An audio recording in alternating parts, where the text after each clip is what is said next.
change course in your life. And a little brief history. Parents got divorced when I was 11. We were living in Southern California. We moved up. My mom was raised in Rupert, Idaho, so she brought us to a little town called Twin Falls, Idaho, and I was not. I was confused and angry about the divorce. I'm middle child of 7, and things just were not going well. I wasn't going to play baseball that summer, so I had some issues with being angry about a lot of things. And I grew up, I think I was entering the 6th grade when we moved up here. It was after 5th grade, and so I didn't quite deal. I'm again a middle child, single parent. Just things aren't. I would rather live in Southern California so I could play baseball, and so as I got into junior high, which in Twin Falls at that time, junior high was 7th, 8th, and 9th, and so I believe I was in the 8th grade, early on in the 8th grade. Fall, it could have been spring, I'm not quite sure when, but I was butting heads with this other guy my age, Mark, and we were bickering all the time and pushing each other around and causing problems. And we were in PE class, and I think this class had to have been like 100 boys, and at the time, and we were challenging each other, and you could kind of see a group of boys siding with one or the other. And this one day, Mr. Sheen, our coach Sheen, had called us in. He was letting us out for recess, not recess, for PE in the front yard. We didn't have a field.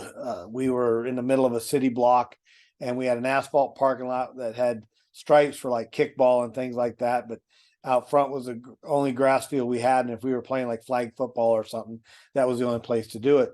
So he had let us out for class and said, "Hey, get the stuff ready." And he called me and Mark to stay back, and he wanted to talk with us. And conversation went about like this. He said, "Okay, I've had enough of you two bickering and fighting and causing problems." I said, "You guys are the leaders of this group, and you're doing things that are causing chaos, and everybody's following you. So I want you to think about what you're doing and how your actions affect others." And it's the first time I'd ever had a man challenge me like this. I just didn't have a father in my life to call me out on my behavior.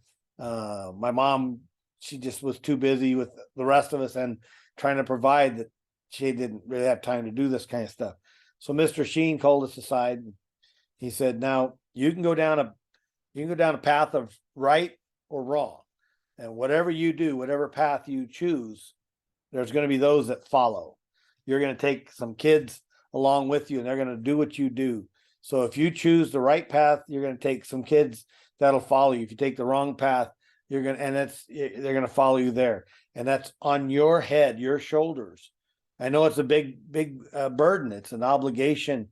It's a challenge, but you're just that character. You're that type of people. So you've got to do a little soul searching on what you want to do."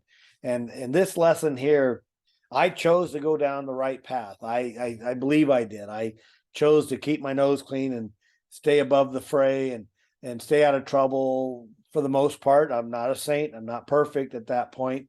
I'm only 13, 14 years old. Mark chose a path of rock and roll, but it was probably the most significant lesson in my life to have a coach challenge me on my character and what direction I wanted to go with it.